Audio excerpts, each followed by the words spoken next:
Di luar dari ini itu Kak Sarah kan udah bertahun-tahun gitu perjalanan perjalanan goib lah sama timnya sendiri. Iya bener dong, bener kan?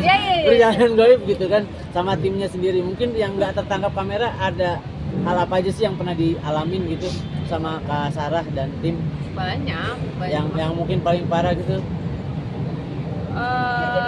Yang terjadi off cam sebenarnya sih udah sempat di share juga. Yang terjadi off cam itu banyak sebenarnya di rumah, tapi kebanyakan bukan dari sosok yang ikut dari lokasi, tapi justru malah gangguan dari orang-orang. Oh, gangguan dari orang-orang dikirimin udah gitu. biasa. Oh biasa. Tapi awal-awal pas tahu itu adalah kiriman orang sempat panik gak sih Kak Sarah? Takut lah kan, kayak nggak enak rasanya gitu. Cuman karena ini udah 10 tahunan lebih, akhirnya dari situ belajar mau nggak mau gimana cara mendeteksi mereka, membedakan energi yang datang apa. Jadinya bisa bantuin orang-orang, jadi bisa bantuin teman-teman kalau misalnya kenapa ada apa gitu. Jadi bisa nggak buka praktek ya, tapi kayak bantuin teman-teman aja kalau misalnya ada sesuatu, bantuin bersihin ya. Karena kan setiap tahun dikasih gempuran kayak gitu, akhirnya belajar gimana cara untuk jangan sampai kena, gimana cara mengusirnya.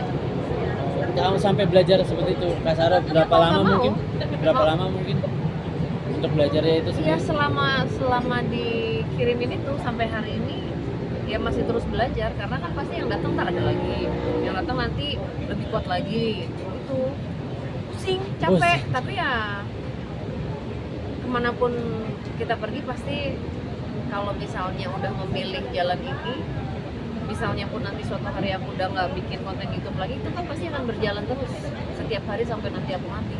Tapi Kak Sarah bertahun-tahun gitu bertahan, penelusuran itu, perjalanan goibnya gitu bertahan itu, mungkin ada kepuasan batin apa sih sampai akhirnya Kak Sarah tuh bertahan gitu untuk stay di sini terus gitu? Karena mendapatkan cerita dari mereka yang bisa dibagikan ke orang banyak. Aku belajar sesuatu dari situ.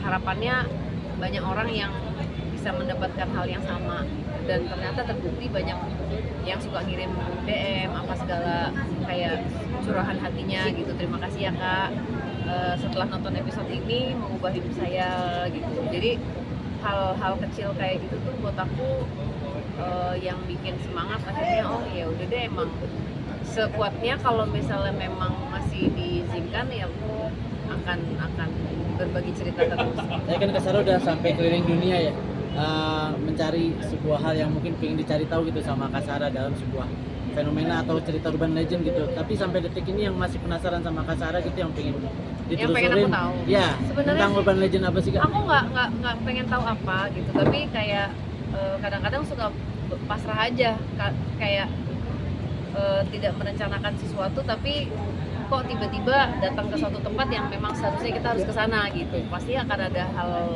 baru lagi yang dipelajari gitu aja sih. Jadi kayak udah pasrah aja. Jadi kalau misalnya kayak tiba-tiba pengen kesini, tapi kita nggak pernah tahu juga yang ada di situ tuh apa gitu. Pasti nanti akan ada aja. Selama ini ya perjalanannya selalu gitu. Untuk Mas Dim sendiri nggak ada kekhawatiran dan ketakutan gitu melihat perjalanan goibnya Mbak Sarah sama belasan tahun ya kalau nggak salah ya? Kan Mas Dim juga menemani gitu walaupun di balik layar gitu. Kalau dibilang khawatir ya khawatir, cuma karena kita ngejalaninnya bareng ya istilahnya apapun yang dihadapi kan bersama. Dan itulah kenapa saya memilih akhirnya juga barengan terus sama Sarah ya, karena tadi itu setidaknya kalau ada apa-apa minimal saya bisa pilih ya. Jadi kekhawatirannya kan jadi lebih berkurang dibandingkan kalau misalnya di syuting nggak ada saya, itu kan lebih khawatir. Tapi kejadian yang paling parah apa sih Kak Dem yang dialami sama Kak Sarah gitu, yang sampai akhirnya bikin panik juga walaupun Kak Dem ada di sisinya Kak Sarah? Kejadian yang paling parah itu ya pas pada saat yang di Amerika itu. Jadi di mana ada hal yang kita tidak terbiasa dengan hantu yang di sana gitu. Dan di sana kan lebih hostile itu apa ya? Lebih agresif.